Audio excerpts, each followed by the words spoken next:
Assalamualaikum warahmatullahi wabarakatuh. Perkenalkan, nama saya Regista Bibi Ginting dengan NIM 2403028 dari Prodi Teknologi Pasca Panen. Baiklah, saya akan menjelaskan tentang laporan praktikum botani umum yang mengenai tentang akar atau radix dengan dosen pengampu Salmiati MPD PhD. Baiklah, saya akan mulai. Latar belakang. Akar merupakan organ vital pada tumbuhan. Semua tumbuhan berpembuluh mempunyai akar. Fungsi utama akar adalah menyerap air dan garam-garam mineral dari dalam tanah. Selain itu, biasa juga sebagai tempat menyimpan cadangan makanan. Namun, fungsi yang tidak kalah penting adalah memperkokoh berdirinya tumbuhan tersebut di atas tanah. Seperti pondasi sebuah bangunan, semakin bagus struktur pondasinya, maka semakin kokoh bangunan itu sendiri. Demikian juga pada tumbuhan. Akar adalah penunjang utama bagi kokoh atau tidaknya tumbuhan tersebut. Ini ada tujuan praktikum. Pertama, mahasiswa dapat menjelaskan struktur morfologi dan anatomi akar. Kedua, menjelaskan proses terbentuknya akar tunggang dan akar serabut. Tiga, menjelaskan modifikasi akar. Selanjutnya itu ada alat-alatnya. Yang pertama tuh pisau silat, kedua kaca preparat, yang ketiga tuh pipet tetes, yang keempat tuh penutup kaca preparat, yang kelima tuh gelas benda, yang keenam tuh mikroskop, yang ketujuh tuh spatula. Selanjutnya tuh ada bahannya. Yang pertama tuh akar ubi jalar, yang kedua tuh akar jagung, yang ketiga tuh akar kecambah kacang hijau, yang keempat tuh akar kelapa sawit, kelima tuh akar bayam duri, yang keenam tuh akar kangkung. Cara kerjanya tuh, sebelum melakukan praktikum, siapkanlah mikroskop dan bersihkan sehingga mikroskop itu siap untuk mengamati. Kedua tuh bersihkan kaca benda dan teteskan air di atasnya. Ketiga tuh bagilah tugas pembuatan preparat pada semua anggota kelompok. Berilah kode pada setiap kaca benda. Yang keempat tuh preparat penampang melingkar akar anggrek ini seharusnya sawit. Amatilah dengan pembesaran lemah, gambarlah secara skema dan secara rinci satu sektor untuk bagian korteks dan digambar penuh pada bagian stelenya. Carilah lapisan filamen, eksodermis, endodermis, dan sel peresap. Hitunglah jumlah lengan silemnya. Tentukan tipe berkas pengangkut, tipe stele, dan arah pertemuan silem. Selanjutnya itu ada cara kerja terakhir tuh, kembalikan mikroskop pada tempatnya setelah A. mematikan sumber daya, B. membersihkan meja dari benda-benda sisa air dengan menggunakan lap panel. Yang ketiga tuh ada membersihkan lensa okuler dari sisa-sisa lemak yang menempel dengan menggunakan kertas lensa. Yang keempat tuh ada mengembalikan tuas diafragma pada posisi min dan kondensor pada posisi terjauh dari meja benda.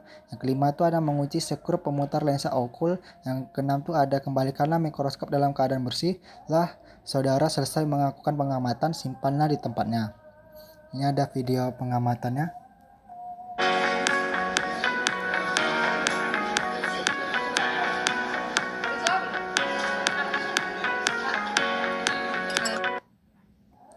Ini ada hasil laporan sementaranya.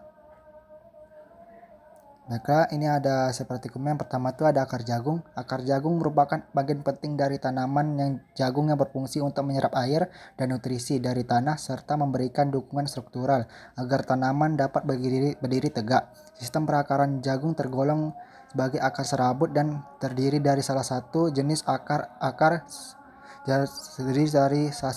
akar Pertama yang ada itu namanya tuh akar seminal. Akar seminal ini berkembang dari radikula embrio saat proses perkecambahan. Meskipun peranannya terbatas dalam siklus hidup tanaman jagung, akar seminal penting pada tahap awal pertumbuhan untuk menyerap air dan nutrisi. Selanjutnya itu ada akar umbi jalar. Akar umbi jalar atau nama lainnya itu Ipomoea batatas merupakan modifikasi dari akar tanaman yang mengalami pembengkakan dan penebalan untuk menyimpan cadangan makanan, terutama dalam bentuk karbohidrat. Umbi ini terbentuk dari akar yang membesar dan berdaging, berfungsi sebagai organ penyimpanan energi bagi tanaman. Proses pembentukan umbi ini terjadi melalui akumulasi nutrisi di dalam akar yang menyebabkan pembengkakan pada bagian tertentu dari akar tersebut. Selanjutnya itu ada akar kecambah hijau. Akar kecambah hijau adalah struktur awal yang muncul selama proses perkecambahan biji kacang hijau atau namanya itu Vigna radiata. Akar ini yang dikenal sebagai radikula tumbuh ke arah bawah dan berfungsi sebagai akar primer yang menyerap air dan nutrisi dari lingkungan sekitar, serta menambatkan tanaman ke media tanam.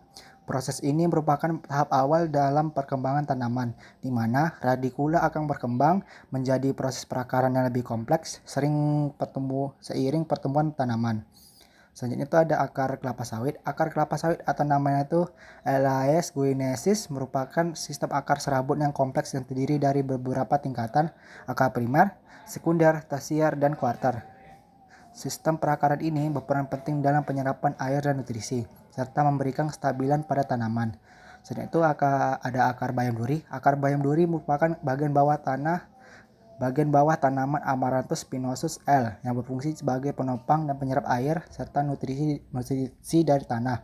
Secara morfologi, akar bayam duri memiliki sistem perakaran tunggang, yaitu akar utama yang lurus tumbuh ke bawah dengan akar-akar lateral yang menyebar ke samping. Sistem perakaran ini umum ditemukan pada tanaman dikotil dan memberikan stabilitas yang tinggi yang baik bagi tanaman.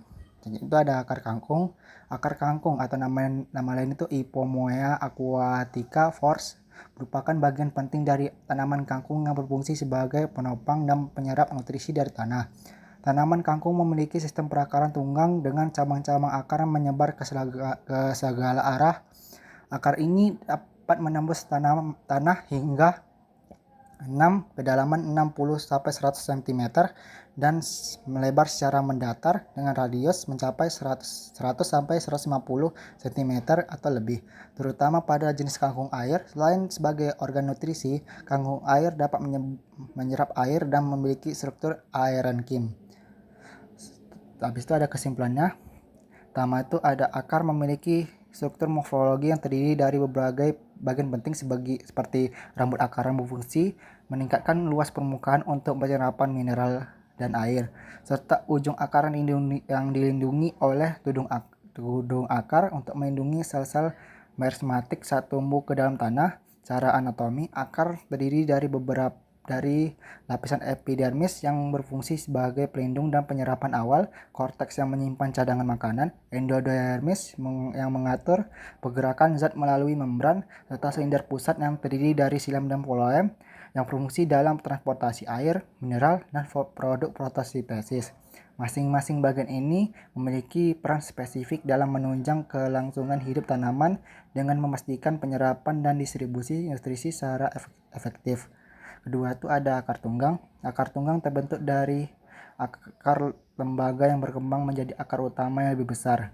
Biasanya ditemukan pada tumbuhan dikotil. Akar ini berfungsi untuk menembus tanah lebih dalam dan memberikan penopang yang lebih kuat pada tanaman. Sebaliknya, akar serabut berkembang dari akar adventif yang muncul dari bagian selain akar lembaga. Biasanya pada tumbuhan monokotil, akar serabut memiliki banyak cabang akar kecil yang lebih merata dan tidak ada akar utama yang dominan, berfungsi untuk memperluas area penyerapan air dan mineral secara efisien di permukaan tanah. Kedua jenis akar ini beradaptasi dengan kebutuhan tumbuhan untuk mendapatkan sumber daya dari tanah sesuai dengan kondisi lingkungan tumbuhannya. Tiga itu ada akar tidak hanya berfungsi untuk menyerap air dan mineral, tetapi juga mengalami berbagai modifikasi untuk beradaptasi dengan kondisi lingkungan dan kebutuhan tumbuhan. Beberapa contoh modifikasi akar antara lain akar nafas yang ditemukan pada tanaman yang tumbuh di lingkungan dengan kadar oksigen rendah seperti tanaman bakau. Akar nafas ini muncul pada permukaan tanah untuk memudahkan pertukaran gas. Akar gantung yang sering ditemukan pada tanaman epifit seperti beringin berfungsi untuk memberikan dukungan tambahan dengan menggantungkan dirinya pada objek lain. Selain itu, akar umbi yang ditemukan pada tanaman wortel, umbi jalar, dan singkong berfungsi untuk menyimpan cadangan makanan dalam bentuk patih. Modifikasi ini menunjukkan bahan akar sangat fleksibel dan mendukung keberlangsungan hidup tanaman, memungkinkan mereka untuk beradaptasi dengan berbagai jenis kondisi dan peran ekologis yang diperlukan. Selanjutnya ada daftar pustakanya. Pertama saya dapat dari kompas.com tahun 2023, umbi akar, pengertian dan contohnya dapat diakses dari website ini. Selanjutnya itu ada agrotech ID. tahun 2021, klasifikasi dan morfologi tanaman jagung ZMSL dapat diakses dari link ini. Habis itu ada geograph ID, pengertian kecambah dan definisi dan penjelasannya lengkap menurut ahli dapat diakses dari link ini. Habis itu ada PKT Group tahun 2023 mengenal sistem perakaran kelapa sawit diakses dari link ini. Selanjutnya ada kompas.com tahun 2003 morfologi kangkung, klasifikasi ciri struktur dan fungsinya, dan dapat kalian diakses dari link ini. Selanjutnya itu ada jurnal Baral M tahun 2013 Anatomical and Histological Study of Stem, Root and Leaf of the Medicinal Plant Amaranthus spinosus Linn. Dapat diakses dari link ini. Sekian video laporan praktikum tentang akar saya. Sekian, terima kasih. Lebih kurang mohon maaf. Wassalamualaikum warahmatullahi wabarakatuh.